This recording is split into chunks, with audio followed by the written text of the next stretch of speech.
Hi there, and welcome to the Y Factor podcast. Wait, sorry, what are we talking about? The Y Factor podcast. It's where young elected politicians, or YEPs, share how they're making real changes across Europe. All right, I'm in. Let's hear what the future sounds like.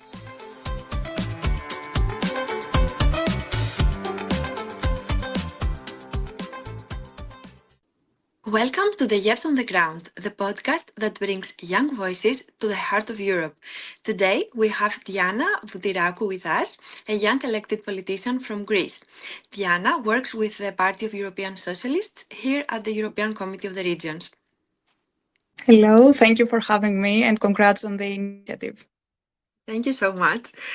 So before we dive into our conversation, I would like to ask you two questions very quickly so we can get to know you a little bit better. The first one is, what is your motto in life? Something that guides you inside and outside of politics? I think it's the phrase, if something has to be done, take the responsibility and do it. I saw that when I was in middle school, I think, in an exhibition, and it's something that resonates me a lot because people tend to avoid problems, like to see them, and if they don't affect, they don't influence them, they just go away. My attitude is a bit different. When I see a problem, I need to do something to tackle this problem and not just go away of it. So I would say that's my motto. Okay, that's very interesting, yes.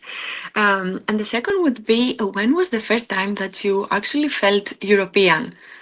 To be honest, I was a little old when I first felt a European citizen.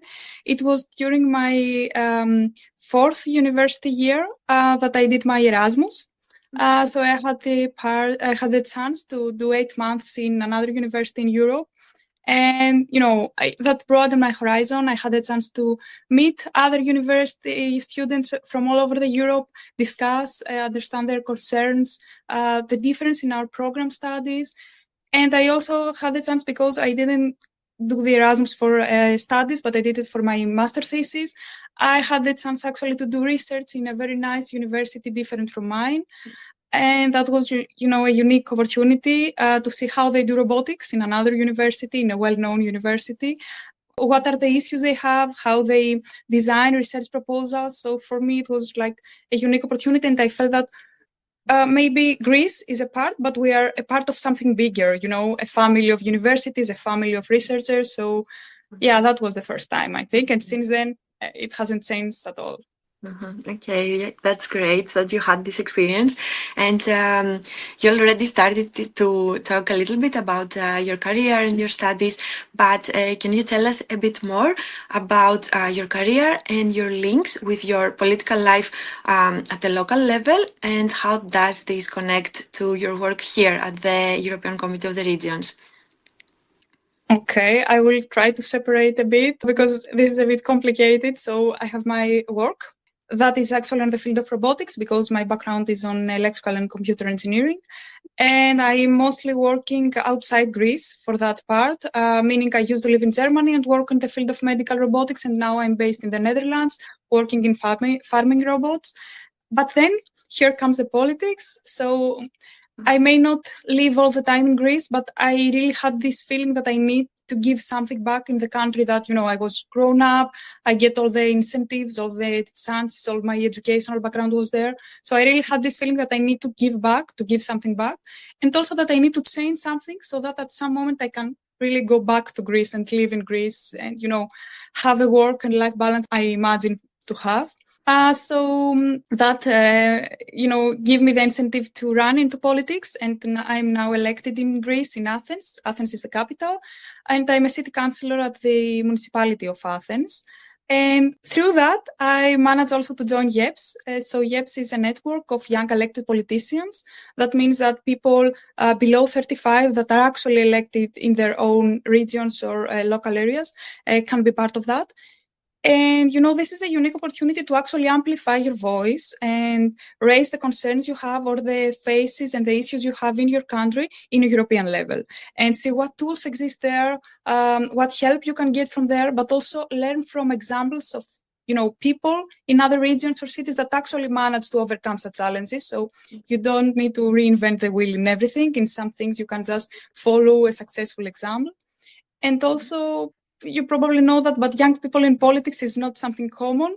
So, meeting so many other people that are actually young and actually being elected in their own regions also give you motive, give you that passion that you sometimes lose when you face difficulties to go back again and continue your work to bring a change in your own region.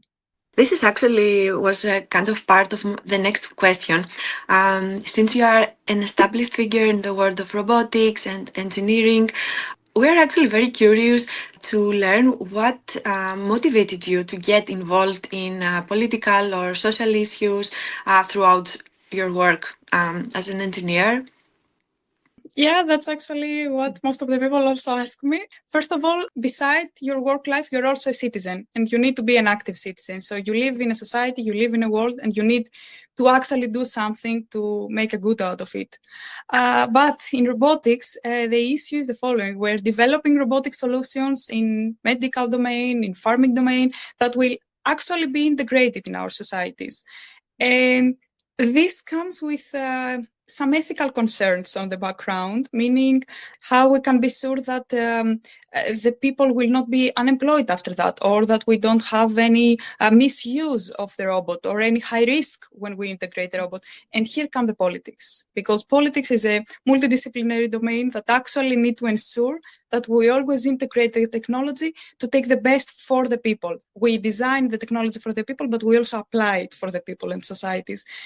And I have the feeling that we need more people that actually work on that field as engineers to, raise the concerns, speak about what is coming in the following years so that we can actually form policies to protect the people as much as possible and, to be sure that everything will come with the maximum positive social impact that it can. Oh, I understand that actually this is so important. Over the past few years, we've seen AI become a central part of our everyday lives, whether it's helping us make decisions or filtering the information we consume or even shaping our opinions in some cases. And as people grow increasingly reliant on these systems, I think it's fair to start questioning the risks that come with that reliance. One thing I often think about is the kind of data these systems use and are trained on. And if those data include gender biases, then AI will end up reinforcing those same inequalities, sometimes in subtle ways, but in powerful ways as well. So, with that in mind, I'd love to ask you a couple of questions. Could you give us a brief overview of what gender bias in AI actually means and how does it manifest in real life situations? Yeah, gender bias in AI is when the responses of an AI tool and AI model maybe unfairly favor one gender over another and maybe reinforce stereotypes that many of the times are really harmful. For example, a few years ago, there was this AI algorithm for hiring purposes introduced by a well-known company. And it turns out that this algorithm always suggested male candidates for a job over female candidates, not because, of course, male are more capable, but because the algorithm was trained in data that includes more successful examples of male candidates. And the issue comes here nowadays because the AI is so user-friendly that even people without any technical background can use it. We have so many AI tools, ChatGPT, Gemini, just people can enter and, type the question and get an answer. And we have this feeling that the responses we get is the ground truth. So the AI gave me the response, so it must be true. And this can really affect our educational information.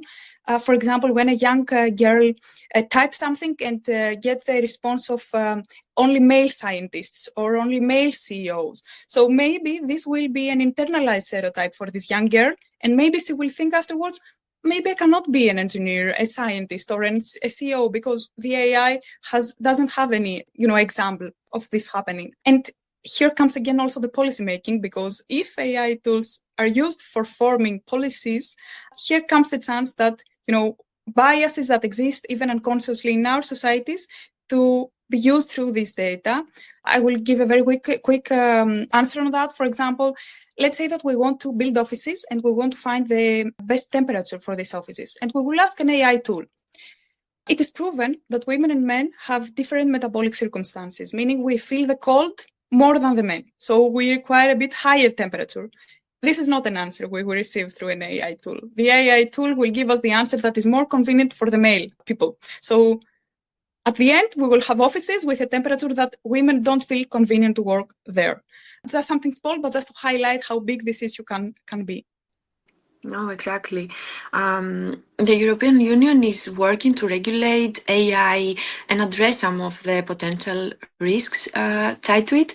I'm sure you've come across the EU AI Act, and that I really like to hear your thoughts on it. Do you think the Act goes far enough in tackling issues like gender discrimination that we're talking about in algorithms? And if not, what more should the EU be doing about those issues? I think EU AI Act was, first of all, a very good, base to start, and a very good foundation on that regard. It still relies a bit, however, on the local authorities. So if they're going actually to implement, which can be a bit problematic. So in the EU AI Act, there is this Article 10 that defines a bit the high-risk systems in hiring or education or medical domain. And in this, there are some extra points to be considered. That includes also the gender discrimination, which is actually very nice and helpful. So it requires for these systems, for this high-risk system in this domain, to have representative data, and also for the AI developers to document how they get this data and how they train the models, which can increase the transparency and the explainability of AI, which is the goal. However, there are still some domains like e-commerce or social media recommendation algorithms that don't fall under these fields, under this high-risk field, so they don't have to apply these rules. And also, I think about the representative data, it's good, but it's not that we can really quantify what representative data means. So does that mean 50-50 male and female, or maybe we can include other identities so that we can increase the representation of this data? And we have in general an issue of how we can actually measure the risk of gender bias. I mean, there is this part of the EU AI Act that asks for all the high risk domains to have this risk impact assessment. And this involves also a point about gender discrimination, but we don't really actually have that good tools in general to measure the bias. And this is, a problem that the whole research society in gender bias trying to tackle these days. So I think it's, again, comes to cooperation of the researchers, the engineers, people working in AI and the policymakers to bring all the challenges together so that we can overcome them. Because, many people have the answer that, yes, but there is this requirement of human oversight in the EU AI Act. But humans also have unconscious biases. So we have so many biases in terms of gender in our everyday lives that, is it enough, only the human oversight, to say that these systems are not biased anymore? So I think we need to sit on a common table, policymaker and all the people working in tech, and actually make it work, because it affects so many people every day, and gender is just one aspect of it. It also comes to the race and also so many more things of minorities and discriminated groups. Exactly. So we keep the word cooperation in this matter and hope things will be better in that sense. Now, shifting slightly our discussion, when we talk about AI and digital technologies, it's hard not to bring the cybersecurity into the conversation. It's a topic that's been widely debated by academics, journalists, and politicians as well. But I'd like to ask you this. Do you think young Europeans are truly aware of the risks that come with these emerging technologies and the cyber threats that our union faces today? Yes and no, I have to say. So to begin with, the young Europeans have a very good skill in terms of digital literacy. So they know how to use digital systems, which is an improvement compared to previous generations. But what we really lack is information literacy. So the skill to actually assess what is happening in a digital system. That means in terms of information, in terms of actually respecting our personal data, protecting them, use them, with respect to GDPR and everything. And sometimes we have this feeling that because we know how the digital system works, that we are not vulnerable. And it was a very nice study in Greece that found out that actually young people were more vulnerable in cybercrimes compared to older people, because older people, they're a bit afraid of the technology, so they are a bit afraid to put their card information or these things online.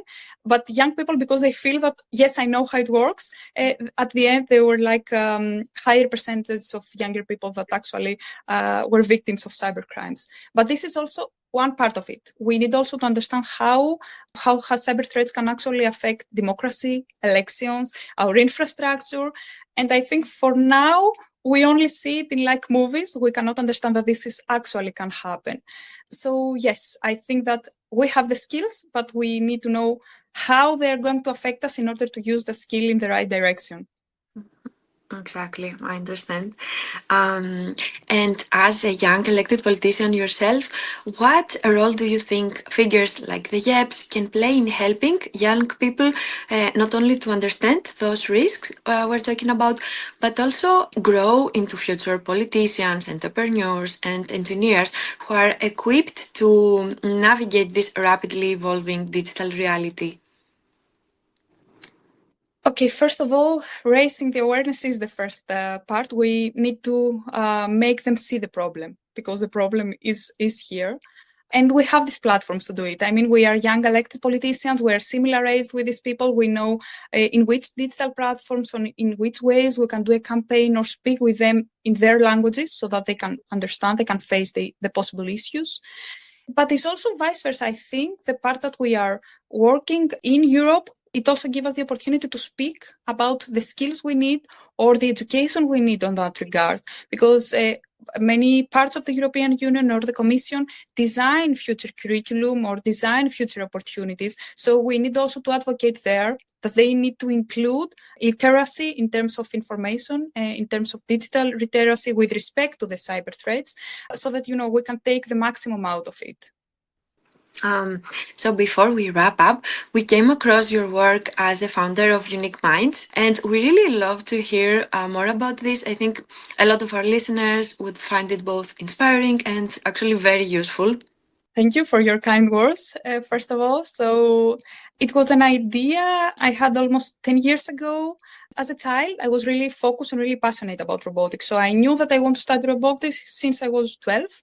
But I was also lucky because I managed to meet robotics, to familiarize myself with robotics in the school. And this is not something common, not even in Europe, and of course not in Greece. If it wasn't that, probably I would become a doctor like my parents. And this is actually the way that many students still make their future choices, based on something that a teacher said, or that parent says, or the profession of their parents. And still in Greece, there are so many also stereotypes about possible working opportunities. There is still the stereotype, for example, that engineering and STEM domains are not that appropriate for women. And if you see the numbers also in the universities, it's really lower, the women's compared to men in that domains. And when I get into the university, I decided that this something needs to be changed. We need to create something so that everyone has incentives to realize what they actually want to do. So we do mainly three things. We help the young people to see. So we get them and visit universities, see research projects in that universities. Then they ask. So we have open dialogue sessions. They meet university students and they can ask everything they want about possible questions or to imagine their future in such a department. And then it's also the act part, the do. So we have workshops. They will participate in workshops and they will feel how it's going to be my future in such a department. Do I can imagine myself in the future in that?